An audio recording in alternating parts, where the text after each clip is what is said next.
Personal branding is probably one of the most important things to think about when you first move from an executive career into some new phase, whatever that is, whether you're going to be a consultant or whether you're going to start your own business or you're looking for a trustee or a non-exec director role. So whatever it is, you've got to think about how do you brand yourself in comparison with how you used to be known. So let's just think about that. Jeff Bezos says, he was the founder of Amazon, he says your personal brand is what people say about you when you're not in the room. Yeah, that's okay, but actually it's probably better to think about what 3 things would people say about you.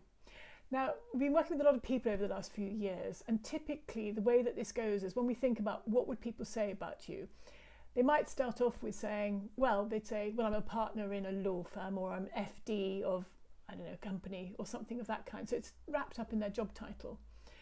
And then they might say something about, oh, well, I'm known for being really sporty, cycling loads, supporting rugby, whatever, typically that. But it also might be something about, I'm a Keep Fit fan, I go to the gym, play tennis, something sporty, possibly personal. So those aren't really going to help you in your next step because they're not pulling out skills. So instead, if I think about an example of someone we worked with, he was MD of a company, and he had just taken the company through a massive issue around new regulation, and he'd gone into some industry committees on this. He was really steeped in that expertise, and that expertise is really useful to a lot of people in charities and others who are trying to sort out compliance in a similar sort of field. So what we did was to pull out what's that expertise that he's got, and then really package and brand that in a way that would be interesting for the people he was aiming for. So this was for trustees or not-for-profit sector to help them.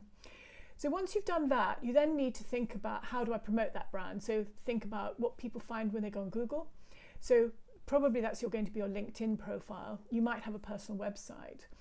And then you need to think about how do I bring that expertise to life? So a really good way, and don't kind of groan about this because it's much easier to do than you might think, is to think about blogging. So we just talked about the compliance issues. So what you might be talking about is what are the 3 challenges? Or how do I explain some insights to show what my expertise is that would be really helpful to others? And you can post those as articles on LinkedIn. It's not a big deal.